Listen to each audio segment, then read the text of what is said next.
નમસ્કાર, અમારી news channel news for Kathiyawad ને લાઈક કરો, શેર કરો અને સબસ્ક્રાઇબ કરો. News for Kathiyawad. નમસ્કાર. બોટાદમાં આવેલ ભૂપતભાઈ જીન વિસ્તારમાં રહેતા રહીશોએ ગેરકાયદેસર દબાણ અંગે રજૂઆત કરી. બોટાદમાં ગુપ્તભાઈનો જીન વિસ્તાર આવેલ છે, જેમાં યોગેશ એપાર્ટમેન્ટ નામનો એપાર્ટમેન્ટ આવેલ છે. આ વિસ્તારમાં અતુલભાઈ પરમાર નામના વ્યક્તિએ ગેરકાયદેસર રીતે લોખંડનો ડેલો મૂકી અને પતરા નાખી દબાણ કરેલ છે, તેમજ ગેરકાયદેસર નળ કનેક્શન પણ જોડેલ છે. અને આ ગેરકાયદેસરના દબાણ દૂર કરવા અંગે રહીશોએ ઘણું સમજાવવા છતાં અતુલભાઈ પરમાર માનેલ નહીં અને ઉલટાના રહીશોને ધમકી આપવા લાગતા આ ફ્લેટમાં રહેતા લોકોનો રસ્તો ગેરકાયદેસર દબાવી એમનો હક છીનવી લેવાનો પ્રયત્ન કરેલ છે. અને હાલમાં લોખંડનો ડેલો અને પતરા મૂકી ગેરકાયદેસર જાહેર રસ્તો બંધ કરેલ છે. આ ગેરકાયદેસરનું દબાણ દૂર કરવા માટે રહીશોએ બોટાદના નગરપાલિકાના પ્રમુખ ધર્મિષ્ઠાબેન જોટાણીયા તેમજ નવા આવેલ ચીફ ઓફિસરને રજૂઆત કરેલ છે અને તાત્કાલિક આ દબાણ દૂર કરવા માંગ કરે છે. તેમ છતાં જો આ દબાણ દૂર કરવામાં નહીં આવે તો કાયદો હાથમાં લઈ અને દબાણ દૂર કરવાની ફરજ પડશે, તેમ પણ રહીશોએ જણાવેલ છે.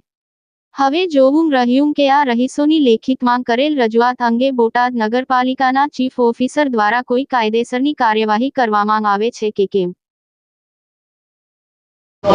નિલેશભાઈ પ્રવીણભાઈ કાંઠાવાળા મારું નામ છે. હું ભૂપતભાઈ જીનનો રહેવાસી છું. સર, મારે ત્યાં દબાણનો એક પ્રશ્ન મોટો થયો છે અમારા સોસાયટીમાં. એની માટે અત્યારે અમે પ્રશ્ન માટે અમે અરજી કરવા માટે આવ્યા છીએ. લગભગ ડેલો મૂકેલો છે એક અને પતરું એક મૂકેલું છે અને અમારે ઘણી તકલીફ પડે છે. રહેવાસીઓને બહુ મોટો પ્રશ્ન ઊભો થયો છે હાલમાં. દબાણ કરતા ત્યાં અતુલભાઈ પરમાર છે, એ દબાણીને કર્યું છે. એ રહેવાસી છે છતાં એને ગેરકાયદેસર દબાણ કરેલું છે. અમે એમને વાત કરી, પ્રેમથી સમજાવ્યા, પણ એ લોકો દાદાગીરી કરે, સમજતા નથી. અને અમે અહીંયા 20 દિવસ પહેલાં અરજી બધી કરેલી, 2 વાર અરજી કરી આવ્યા. અમે આજ ચીફ ઓફિસર સાહેબને મળ્યા છીએ. એમને કીધું કે અમે તમને તાત્કાલિક ધોરણે નિકાલ કરી દઈશું. એ રીતે અમે એને રિક્વેસ્ટ કરીએ છીએ. હજી અમારે કોઈ રસ્તો આનો થયો નથી. હવે અમે કાયદો હાથમાં લેવા માગીએ છીએ. મારું નામ દોશી તુષાર નંદકિશોરભાઈ છે. રહેઠાણ ભૂપતભાઈનું જીન, વિસામણ માર્કેટ પાસે. અમે રજૂઆત કરવા માટે આવ્યા છે કે જે અમારી કોમન પ્લોટની જગ્યા છે તે અતુલભાઈ પરમાર એ વાળી લીધેલ છે અને ત્યાં અમે હરેક પ્રસંગો ઉજવીએ છીએ. જે નવરાત્રિ હોય, ગણેશ ઉત્સવ હોય કે મા સતીજીનો કોઈ આગમન હોય, હરેક પ્રસંગો અમે ત્યાં ઉજવીએ છીએ. બાળકોને માટે રમત ગમતનું મેદાન પણ એ જ છે.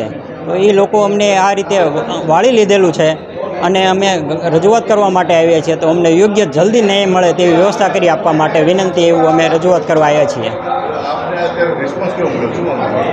સાહેબે એવું રિસ્પોન્સ આપ્યો છે કે થોડાક દિવસની અંદર થોડાક ટાઈમની અંદર તમારું આ નિવેદનનો અમે અમલ કરશું.